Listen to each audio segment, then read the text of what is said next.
अस्सलाम वालेकुम नाजरीन, प्रोग्राम सच की तलाश के साथ मैं हूं आपकी मेज़बान अलीशा सलीम सिद्दीकी।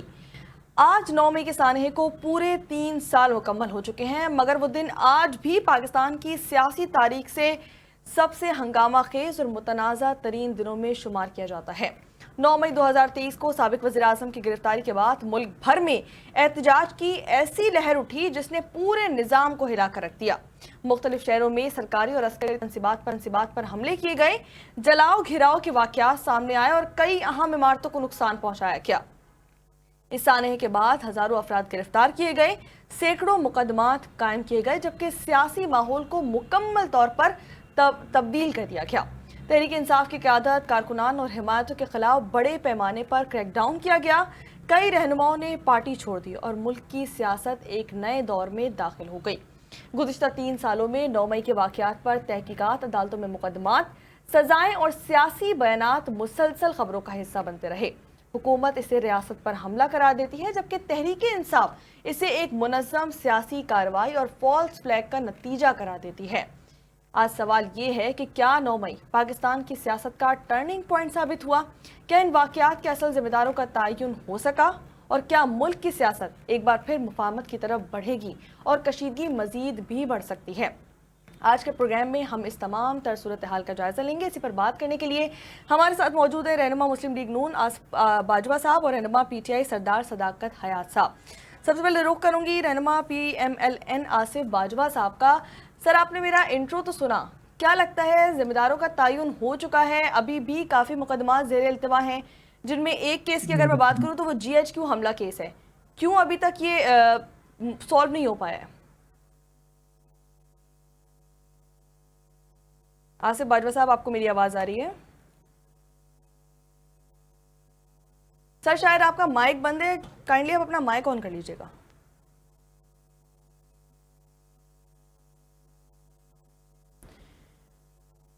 रहनुमा PTI सरदार सदाकत साहब भी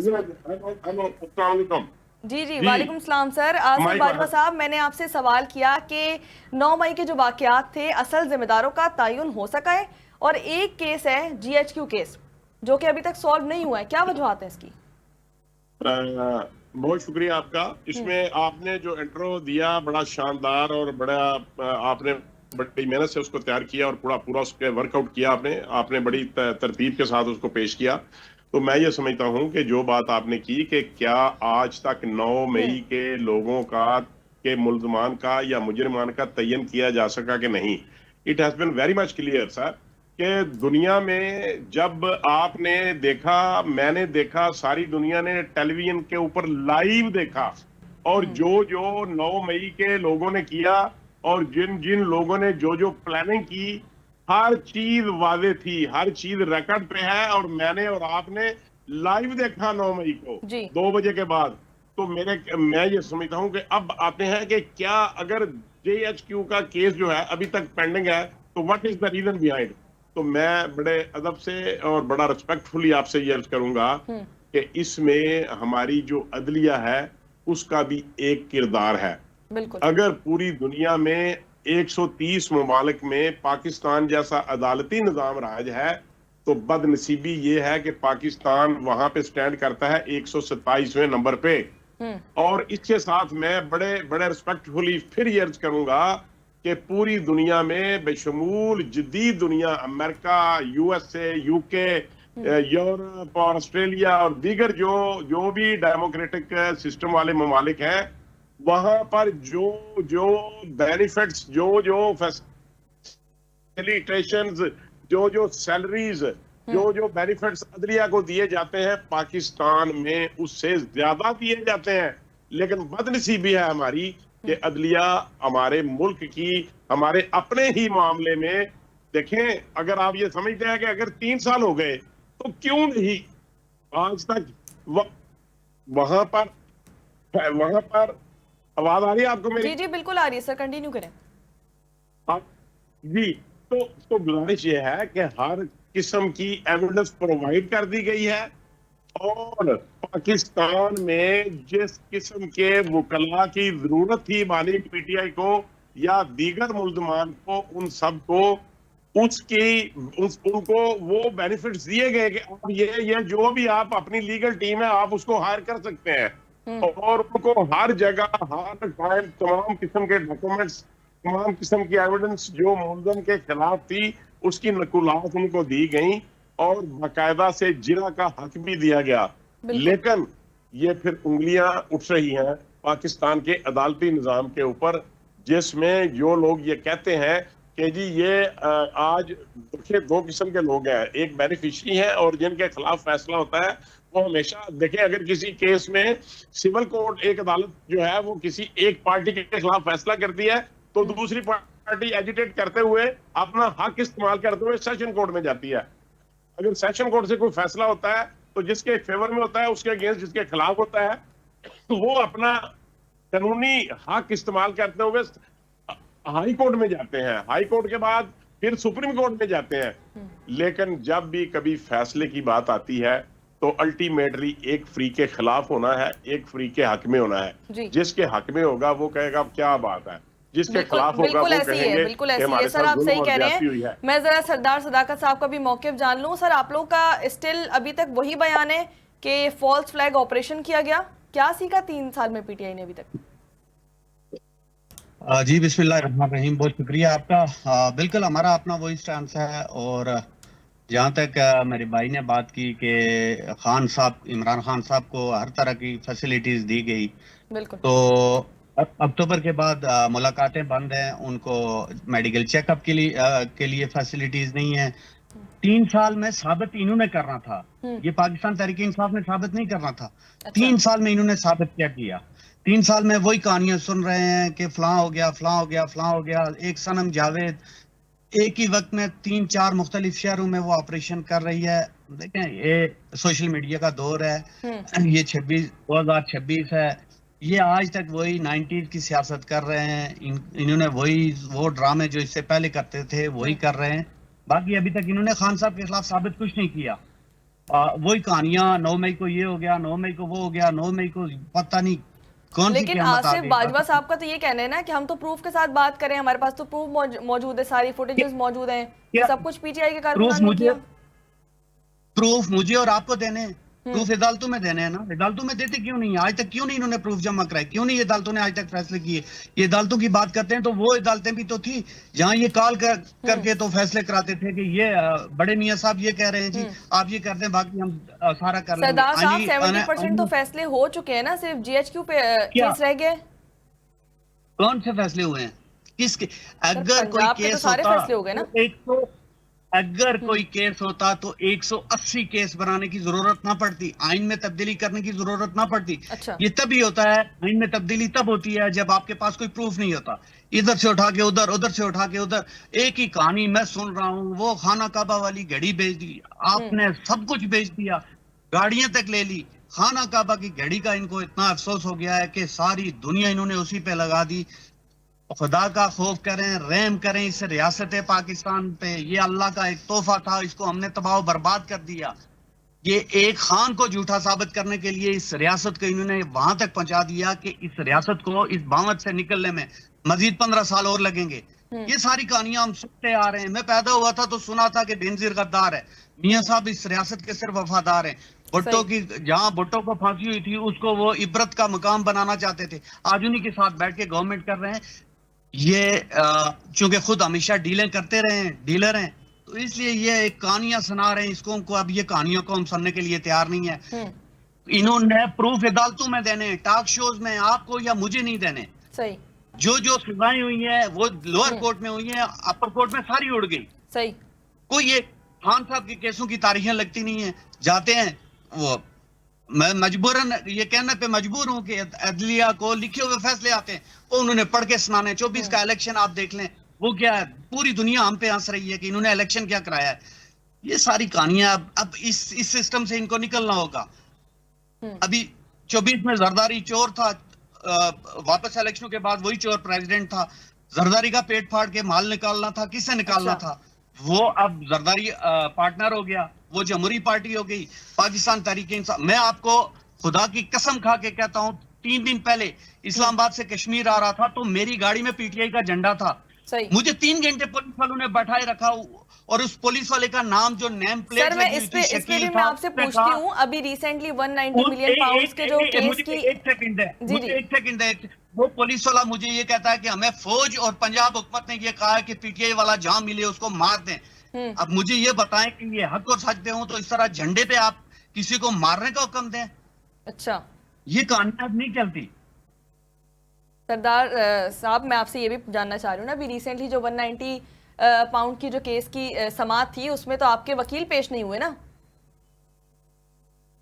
मैं उस दिन हाईकोर्ट गया हुआ था, खुद गया हुआ था, जी सारे वक्त वहां मौजूद थे। बाहर निकल के उन्होंने मीडिया से बात की, अंदर गेट से अंदर किसी को जाने देंगे तो वो पेश होगा ना। अच्छा वुकला को बाहर गेट पे रोका जाता है, फिर कहते हैं सर वकील पेश सलमान नहीं हुआ, वो सफदर मीडिया साहब से तो सारी आए ही बात नहीं कर ना, गया। उनके तो जूनियर वकील पेश हुए थे। मैं वहां मौजूद था, गेट से अंदर ही नहीं जाने दे रहे थे। अच्छा सर अदालत तो बार बार पूछती रही ना कि सलमान सफदर साहब कहाँ हैं, लेकिन क्यों नहीं जाने देंगे? अगर बाहर वो मीडिया पूछ रहे थे तो वो जाने देंगे। बाहर मीडिया से बात कर रहे थे। ये वही अदालतें हैं ना जिन्होंने ये कहा था कि इलेक्शन कराएं, ये वही अदालतें हैं ना जिन्होंने कहा था खान साहब को 1 घंटे में पेश करें। तो क्यों नहीं किया था? अदालतों का कहां पे किसी ने सुना? ये वही अदालतें हैं जिन्होंने 10 दफा ये लिख के दिया कि जाओ खान की बहनों को खान से मिलने दो, सीएम को मिलने दो, नहीं मिलने दिया। अदालतों की कहां सुनी जाती है? ठीक है सरदार साहब, I am getting your point. एक ब्रेक लेंगे, ब्रेक के बाद वापस आएंगे फिर इस। Welcome back. आसिफ बाजवा साहब और सरदार साहब हमारे साथ मौजूद हैं। आसिफ बाजवा साहब आपसे ये जानना चाहूंगी कि पीटीआई ये कह रही है, सरदार साहब जैसे कि फरमा रहे थे अभी थोड़ी देर पहले ब्रेक से पहले, कि प्रूफ नहीं पेश किए गए, प्रूफ हमें दिखाए जाएं, अदालतों में पेश किए जाएं। तो क्या कहेंगे आप इस पे? वो कह रहे हैं प्रूफ नहीं पेश किए जा रहे।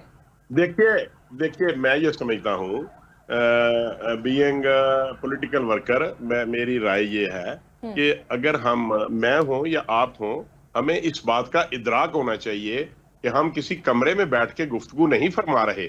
हम एक नेशनल टेलीविजन पे या इंटरनेशनल लेवल के मीडिया हाउस के अंदर बैठे हुए हैं और वहां पे हमारी पाकिस्तान में और इंटरनेशनली पूरी दुनिया में हमारी बात को देखा और सुना जा रहा है। सही। हमें वो बात की जानी चाहिए जिसकी कोई न कोई लाजिफ हो। मैं आपको ये अर्ज कर दूं कि प्रोसिक्यूशन ने अपनी एविडेंस पेश कर दी है। हमने अपने गवाहन जितने देने थे पेश कर दिए। हमारे गवाहन के ऊपर उन्होंने क्रॉस एग्जामिनेशन कर लिया है। I am also a student of law. मैं प्रैक्टिसिंग लॉयर हूं ना, और 1991 से मैं इस शोबे से वकालत से वाबस्ता हूं। तो हमने प्रोसिक्यूशन ने अपनी एविडेंस दे दी, इन्होंने जिरा कर ली, क्रॉस एग्जामिन कर लिया।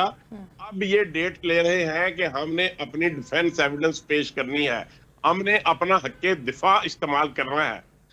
लेकिन इनको कोई झूठे सच्चे जो गवाहान है वो नहीं मिल रहे, नंबर 1। नंबर 2, आप कभी आप बड़ा काम करने वाले लोग हैं, आप बड़े बाखबर साफी हैं, आपकी बड़ी अच्छी रिलेशनिंग होगी। मैं आपसे गुजारिश करूंगा कि किसी दिन आप अदालत में तशरीफ लाएं और किसी मेरे जैसे जूनियर छोटे से वकील को साथ लेकर के मिसल का मुआयना करें और आप देखें कि कितनी डेट्स इन्होंने एडजर्नमेंट ली है कि हमारे आज वकील नहीं है। अगर इनके वकील आ गए हैं तो इन्होंने कहा नहीं, हमने वकील चेंज कर लिया है। मेरा ये ख्याल है कि किसी भी अदालत में एक रिकॉर्ड होगा जितने वकील इन्होंने चेंज किए हैं एक केस के दौरान।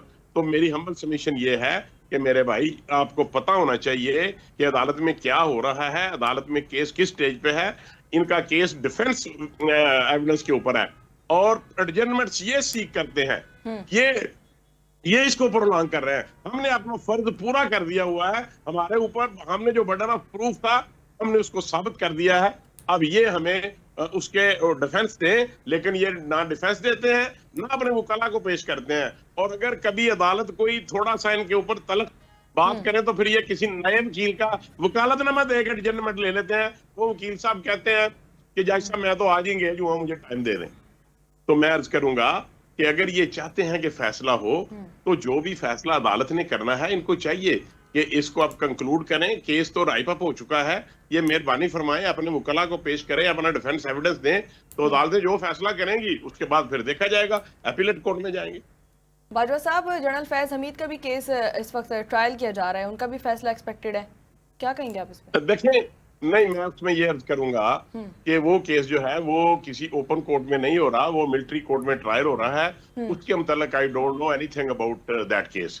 तो मैं बड़े अदब से, बड़ा रिस्पेक्टफुली ये अर्ज करूंगा कि उसके मतलब जो भी कोई बंदा राय कायम करेगा वो राय नहीं दे सकेगा, वो जाती तौर पे कोई अपना ओपिनियन शेयर कर सकता है। अदरवाइज तो वो ना हम कभी गए हैं वहां मिलिट्री कोर्ट्स में, वो उनके GHQ में, ना मेरे पास कोई ऐसा इंफॉर्मेशन मेरे पास नहीं है जी कि उनका क्या एक्सपेक्टेशंस है। ये तो कोई आप जैसे मीडिया वाले लोग जिनके बड़े बड़े लंबे हाथ हैं, आप लोग जा सकते हैं, हम तो नहीं जा सकते वहां। सही। सरदार साहब, आप क्या कहेंगे इस बात पे?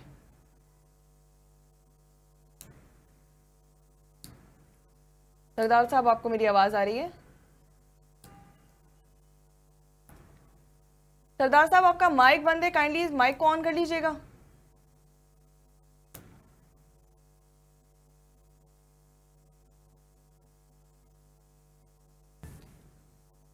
आसिफ बाजवा साहब से ही दोबारा से गुफ्तगू कर लेते हैं। सर, मेरा आपसे सवाल ये है कि GHQ हमला केस जो अभी चल रहा है, जो अभी रुका हुआ है, इसका कब तक एक्सपेक्टेड है कि इसका फैसला आ जाएगा, या इसको कंप्लीट कर लिया जाएगा, इसको सॉल्व कर लिया जाएगा? मेरा ये ख्याल है कि जहां तक ये कोई, मैं कोई ऑथेंटिक बात नहीं कर रहा, वो वकला से ही ये बातें सुनी है कि केस जो है वो ऑलमोस्ट कंप्लीट हो चुका है, और वहां पर भी उनकी जो लीगल टीम है वो फाइनल आर्गुमेंट के ऊपर आ रही है, क्योंकि उन्होंने जो एविडेंस देनी थी वो भी दे चुके हैं, और अब वो फाइनल आर्गुमेंट्स के ऊपर है।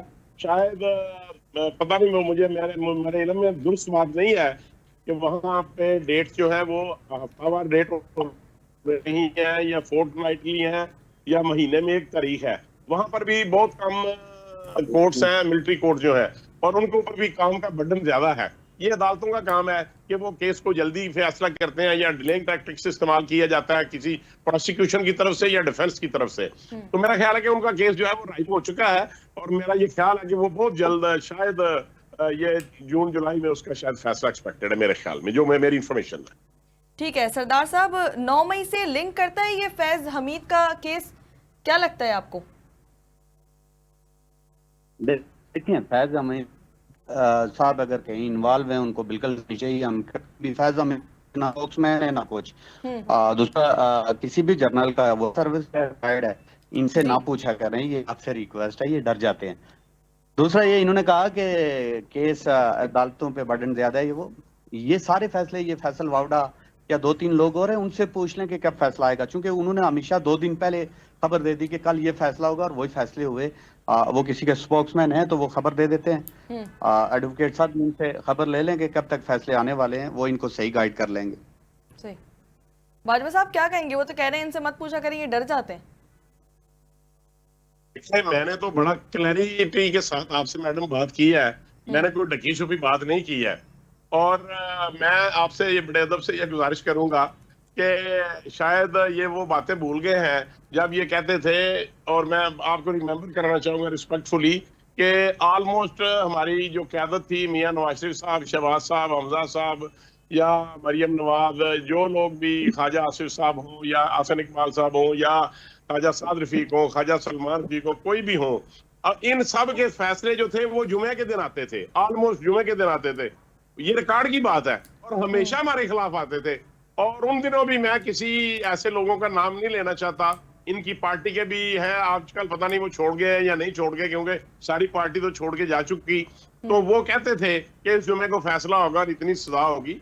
ये बातें इनको जेब नहीं देती कि किसी के ऊपर इल्जाम लगाएं, और हम अल्लाह ताला के फजलो करम से, हमें अल्लाह ताला ने जुर्रत दी है कि हम बीइंग एन एडवोकेट, मैं ये समझता हूँ कि मुझे ये राइट्स हैं कि मैं किसी के भी ऊपर रिस्पेक्टफुली क्रिटिसाइज भी कर सकता हूँ, लेकिन अगर कोई केस जो सब्जेक्ट हो, किसी अदालत में पेंडिंग हो, उसके मतलब मुझे कानून ने या हाईकोर्ट रूल्स एंड ऑर्डर्स ने कोई इख्तियार नहीं दिया कि मैं उसके खिलाफ कोई बात कर सकूं, या किसी की फेवर में या किसी के अगेंस्ट बात कर सकूं। मैं being student of law, being an advocate, मैं रिस्पेक्टफुली कमेंट तो करूंगा, लेकिन मैं किसी की जो ग्रेस है उसके ऊपर मैं कोई हर्फ नहीं आ सकता, मेरी तरफ से नहीं आना चाहिए, और मैं यकीनी तौर पे हमेशा रिस्पेक्टफुली बात करता हूं और करता रहूंगा। बाजवा साहब, अभी सरदार साहब जैसे कि फरमा रहे थे कि हम स्टिल अभी तक अपने मौके पे कायम हैं कि ये फॉल्स फ्लैग ऑपरेशन था, इसमें कोई पीटीआई वाले शामिल नहीं थे और ये हमारी जानिब से नहीं किया गया। लेकिन हाँ, काफ़ी बार इस तरह के बयानात भी आए कि अगर हमारे बानी को जो है ना गिरफ्तार किया गया या उनके खिलाफ कार्रवाई की गई तो फिर दोबारा इसी तरह के इश्तियाल अंगेज जो है ना चीज़ें होंगी और तोड़-फोड़ की जाएगी। क्या कहेंगे आप इस पर? मुझे इस बात का पूरा यकीन है कि 9 मई को जब ये बदनसीब दिन था जिस दिन इन लोगों ने एक कॉन्स्पिरेसी थ्योरी के जरिए एक प्लान करने के जरिए प्लान करके हर जगह पे इन्होंने लोगों की ड्यूटियां लगाई कि आपने वहां पे जाना है, आपने वहां पे जाना है। हर जो लीडरशिप थी और वहां पे वो लीडरशिप की लाइव कॉल्स चलती रही जो आप जैसे लोगों ने, मीडिया पर्सन ने लाइव टेलीविजन ने दिखाई और मैंने और आपने और लाखों करोड़ों लोगों ने इस बात को देखा। तो अब भी ये अगर फॉल्स फ्लैग कहते हैं तो ये अदालत में साबित करें। और मैं आपको ये अर्ज कर दूं कि ये फॉल्स फ्लैग का जो डिफेंस है, मैं बड़े अदब से गुजारिश करूंगा बीइंग स्टूडेंट ऑफ लॉ कि फॉल्स फ्लैग का जो डिफेंस है इनकी तरफ से किसी भी कोर्ट में किसी भी ऑनरेबल वकील साहब ने नहीं लिया। उन्होंने कभी ये बात नहीं की कि ये जी फॉल्स फ्लैग था। देखें, फॉल्स फ्लैग कोई अपनी ही प्रॉपर्टी को, क्या अपने ही हथियारों को, अपनी ही जीएचक्यू को, अपने ही जो लाहौर में उनका कायदा जना था उसको, क्या कोई ऐसा करता है? अगर कोई फॉल्स फ्लैग था तो एक जगह तो हो सकता है, पूरे मुल्क में सेम टाइम तो नहीं कोई कर सकता। ये कॉन्स्पिरेसी थ्योरी इनकी थी, इन्होंने प्लान किया था कि अगर ये तो बड़ी बदनसीबी ये है कि ये कहते हैं खान नहीं तो पाकिस्तान नहीं। हम कहते हैं कि नहीं, हमारा माँ बाप से भी पहले पाकिस्तान है। अगर पाकिस्तान है तो फिर हमारा माँ बाप भी जिंदा है, हम भी जिंदा हैं, फिर हम कुछ कर सकते हैं पाकिस्तान के लिए। लेकिन ये कहते हैं कि नहीं, खान नहीं तो पाकिस्तान नहीं। और ये वो लोग हैं जिन्होंने आज तक, दुश्मन भी नहीं ऐसा काम कर सका जो काम इन्होंने पाकिस्तान की पाक फौज के खिलाफ किया। और आज तक कई ऐसे लोग हैं, सैकड़ों लोग हैं मैडम, जिन्होंने अदालत में इसको कन्फेस किया, वहां पे दस्तखत किए, वहां पे अपने थंब इंप्रेशन लगाए कि हमसे गलती हुई, हमें माफ कर दिया जाए।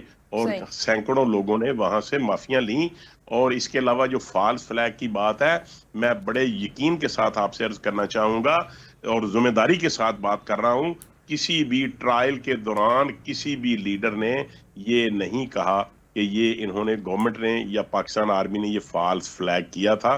और ये कहते हुए बंदे को सोचना भी चाहिए कि मैं अपनी फौज के खिलाफ, अपने मुल्क की सिक्योरिटी इदारों के खिलाफ, जो लोग हमारी सरहदों की हिफाजत करते हैं, जो लोग जागते हैं और जो हमें सोने के लिए कहते हैं, जो हमारी सरहदों को इंडिया से, अफगानिस्तान से, इसराइल से, हमारे दुश्मनों से बचाते हैं, ये कहते हैं कि इन्होंने फॉल्स फ्लैग किया था। मुझे तो शर्म आती है ऐसी बात करते हुए, और इनको थोड़ा सा ख्याल तो जरूर करना चाहिए।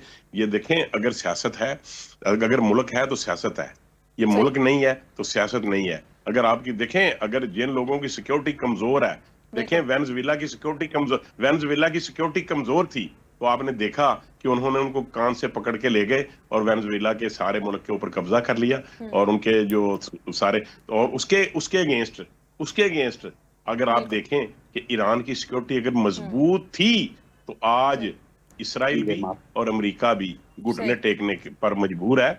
और मैं ये समझता हूं ये पाकिस्तान की पॉलिटिकल फोर्सेस की क़यादत ने और पाकिस्तान की फोर्सेस जो है, जो हमारे फील्ड मार्शल हैं, उन्होंने जिस तरीके से पाकिस्तान का नाम रोशन किया है, जिस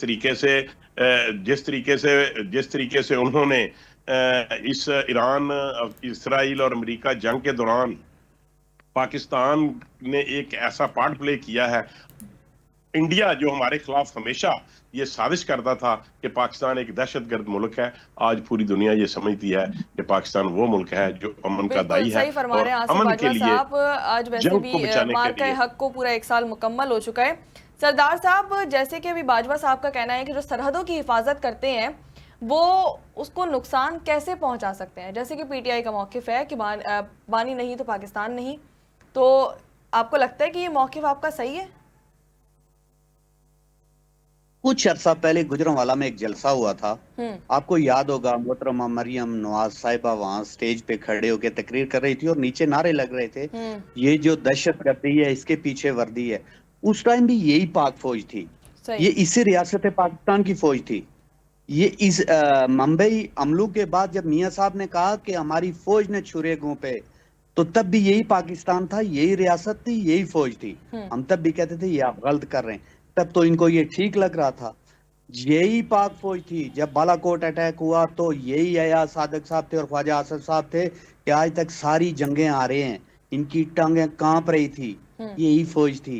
आज 8 फरवरी 2024 के इलेक्शन, वो भी फील्ड मार्शल साहब ने क्या किया वो भी सारी दुनिया देख रही है। ये 17 सीटों वाले प्राइम मिनिस्टर हैं और 180 सीटों वाला जेल में है। ये सारी कहानियां अब ये कौम नहीं सुनती। इनको पता है कि इन्होंने क्या क्या किया हुआ है, कहां कहां क्या क्या जुल्म किया हुआ है। इंटरनेशनल कोर्ट में वही मियां साहब का बयान हिंदुस्तान ने विटनेस के तौर पे वो पेश किया था कि ये कह रहे हैं, ये आज हमें ये दर्श ना दें। तब तो ये वर्दी वाले दहशतगर्द थे। जब मरियम नवाज जलसे में ये नारे लगवाती थी, तब ये कहां थे, तब रियासत कहां थी, तब पाकिस्तान कहां था, तब फौज कहां थी। उस टाइम फौज रियासत पाकिस्तान की थी या किसी और मुल्क की थी? इन्होंने इनको तो दहशतगर्द डिक्लेयर कर दिया था। ये जो 9 मई का ये बार बार रो रहे हैं, मुझे ये बताएं, ये कह रहे हैं कि इनके लीडर हजरात जितने भी थे, वो सनम जावेद एक वर्कर 2:02 में वो लाहौर पे अटैक कराती है, 2:04 पे वो मियां वाली में है, 2:06 में वो कराची है, 2:08 में वो रावलपिंडी है। वो मुझे ये बताएं कि इन 6-8 मिनटों में एक खातून, एक वर्कर इन 3-4 शहरों में किस तरह पहुंच गई। सही। ये जिस तरह हुकूमत इनकी, अल्लाह हाफिज़ है इस हुकूमत का, जिस तरह ये बनी हुई है, आपको भी पता है, मुझे भी पता है, सारी दुनिया को पता है। इसी तरह इनकी ये कहानियां भी अब हैं। अगर इमरान खान इस रियासत पाकिस्तान के खिलाफ होता तो उसकी आज बाहर प्रॉपर्टियां होती, वो बाहर से कमा के पाकिस्तान में ना शौकत खानम की चैन बनाता, ना नमल यूनिवर्सिटी लेके आता, ना वो पाकिस्तान के लिए इतनी बड़ी कुर्बानियां देता, वो भी इनकी तरह डील करके आज जाके बाहर सुकून से जिंदगी गुजार रहा होता। वो हमारे इसी पाकिस्तान के नौजवानों के फ्यूचर के लिए जेल में बैठा हुआ है। इन्हीं के राना सनाउल्लाह साहब बड़े फख्र से कह रहे थे कि हमें नहीं अंदाजा था कि खान इतने बड़े शान से जेल काटेगा। वो हर जगह पे डट के खड़ा हो गया। एक आदमी को फंसाने के लिए 200 केस बन गए, आइन में तरमीम हो गई, अदालतों में क्या क्या जुल्म हो गया, आइनी अदालतें बन गई, और आइनी अदालतों में जज वो अपॉइंट करेंगे जिनके खिलाफ करप्शन के केस हैं। अगर ये सारा कुछ होता तो 50 करोड़ तक की करप्शन इन्होंने लीगल कर दी। मुझे ये बताइए, ये कौन सी रियासत की बात कर रहे हैं? 415 रुपए पे पेट्रोल चला गया, रियासत में लोग भूखे मर रहे हैं। परसों या तरसों इन्होंने 1 पैसा बिजली सस्ती की, देखना उस पे ये एडवर्टाइजमेंट पे 15 रुपया खर्च कर देंगे। ये बेसिकली ये इस रियासत के दुश्मन है, ये गरीब के दुश्मन है, रियासत के शहरियों के दुश्मन है, ये रियासत के मुजरिम है। जो इलेक्शन चोरी करता है वो रियासत का सबसे बड़ा दुश्मन होता है। ठीक है सरदार साहब, आई गॉट योर पॉइंट। रहनुमा मुस्लिम लीग नून आसिफ बाजवा साहब और रहनुमा पीटीआई सरदार सदाकत हयात साहब इस वक्त हमारे साथ मौजूद थे, जो कि तमाम तर सियासी गुफ्तगू हमसे कर रहे थे, उसकी डिटेल्स हमसे शेयर कर रहे थे और अपने अपने मौक़िफ़ से हमें आगाह कर रहे थे। होंगे एक नए सच की तलाश के साथ, तब तक के लिए दीजिए इजाज़त। अल्लाह हाफ़िज़।